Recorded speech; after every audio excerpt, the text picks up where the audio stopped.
হরে কৃষ্ণ বন্ধুরা, আগামী 22শে জুন 7ই আষাঢ় শনিবার দিন সকাল 8:45 থেকে শুরু হয়ে গেছে শ্রী শ্রী দেবীর অম্বুবাচী যাত্রা, যাকে বলা হয় অম্বুবাচীর প্রবৃত্তি।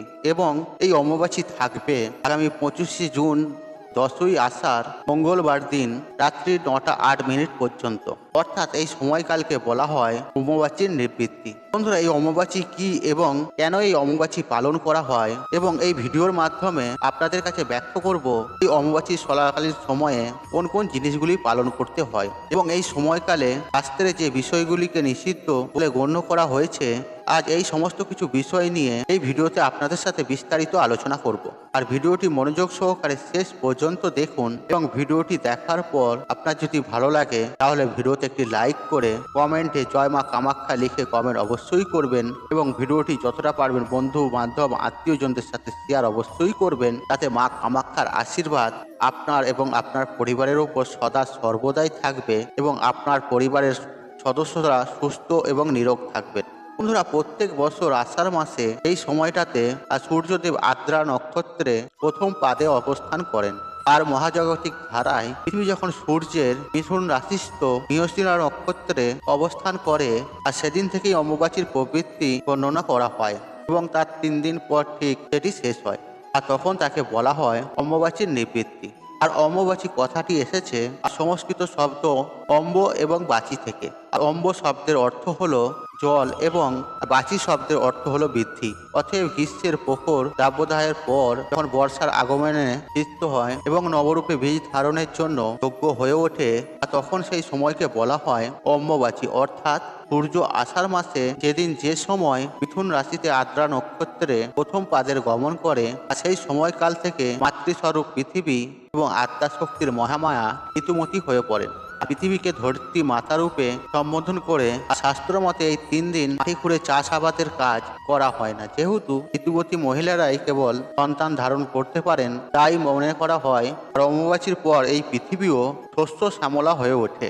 প্রচলিত বিশ্বাস অনুযায়ী ঋতুকালে মেয়েরা নাকি অশুচি থাকে, তাই মনে করা হয় এই সময় ধরতীমাতা স্বয়ং অশুচি থাকে। আর সেই জন্য এই বিশেষ 3 দিনে ব্রহ্মচারী, সাধু, সন্ন্যাসী, যোগী পুরুষ এবং বিধবা মহিলারা অশুচি ধরিত্রীর ওপরে আগুনে রান্না করা কোনো খাবার গ্রহণ করা নিষিদ্ধ রয়েছে। আর তাদের এই 3 দিন ফলমূল, মিষ্টান্ন ইত্যাদি খেয়েই কাটাতে হয়। এছাড়াও শাস্ত্র মতে কিছু কিছু কাজ আছে অম্বুবাচীর সময় করা উচিত নয়। আর আপনারা নিশ্চয়ই জানেন এই অম্বুবাচীর সময় দেবী দর্শন নিষিদ্ধ থাকে, এবং এই সময় কামাখ্যা দেবীর মন্দিরে দরজা বন্ধ রাখা হয়। কিন্তু অনেকেই প্রশ্ন করেন, আমাদের বাড়িতে যে দেবদেবী আছে, যে দেবদেবীর উদ্দেশ্যে আমরা প্রতিদিন ভোগ নিবেদন করে থাকি, আর সেই কাজগুলি কি অম্বুবাচী চলাকালীন সময়ে আমরা করতে পারবো? এছাড়াও নিত্য পূজা, সন্ধ্যা দেওয়া বা শাঁখ বাজানোর মতন যে কাজগুলি আমরা প্রতিদিন করে থাকি, সেই কাজগুলি কি আমরা এই অম্বুবাচী চলাকালীন 3 দিনে করা যাবে?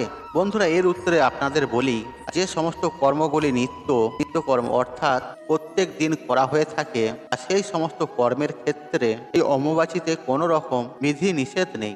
আর এই কারণের জন্য যদি জগন্নাথের রথযাত্রাও পরে, তাও নির্দিষ্ট নিয়ম মেনে পালন করা হবে।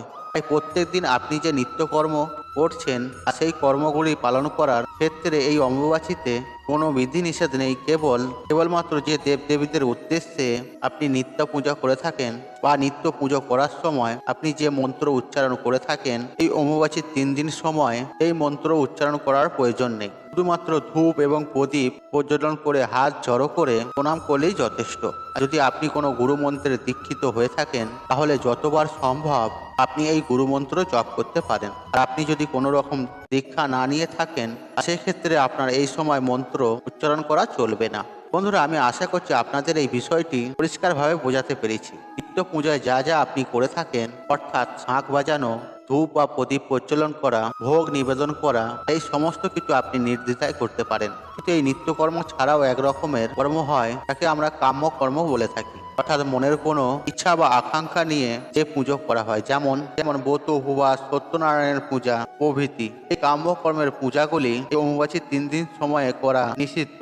শুধুমাত্র তাই নয়, যে কোনো রকমের শুভ কাজ বা মাঙ্গলিক কাজ করা থেকে এই সময় বিরত থাকতে হয়, যেমন গৃহ প্রবেশ, উপনয়ন, বিবাহ, গৃহ আরম্ভ, এই সমস্ত কাজ এই সময় করতে নেই। এমনকি কৃষিকার্য সংক্রান্ত এই সময় করা চলে না। এই সময় ভূমিকর্ষণ এবং বৃক্ষরোপণের মতন কাজকে নিষিদ্ধ বলে গণ্য করা হয়। এছাড়াও অমাবাসীর 3 দিন কঠোর ব্রহ্মচর্য পালনের কথা বলা হয়ে থাকে। এই সমস্ত কর্মগুলিকে বলা হয় কাম্যকর্ম এবং শাস্ত্রে এই সময় কাম্যকর্ম করা থেকে বিরত থাকার কথা বলা হয়েছে। বন্ধুরা, দ্বিতীয় যে বিষয়টির কথা বলবো তা হলো যারা আদিশক্তির বিভিন্ন রূপ যেমন কালী, দুর্গা, জগদ্ধাত্রী, বিপত্তারিণী, মঙ্গলচণ্ডী প্রমুখ দেবীর মূর্তি বা পটে যারা পূজা করে থাকেন তারা এই সময় অতি অবশ্যই একটি লাল কাপড়ের আচ্ছাদন দিয়ে রাখবেন। আর অমাবাসী চলাকালীন সময়ে এই মূর্তি বা পটে কখনোই স্পর্শ করবেন না। আর অমাবাসীর নিবৃত্তির পর এই লাল কাপড়ের আচ্ছাদন সরিয়ে দিয়ে আসন ধুয়ে দেবীকে স্নান করিয়ে পূর্বের মতো পূজা করতে পারবেন। তবে পূজা শুরুর আগে দেবীকে আম এবং দুধ নিবেদন করতে একদমই ভুলবেন না। আর এই অমাবাসী চলাকালীন সময়ে নিত্য পূজার পাশাপাশি গুরু পূজাও চলবে।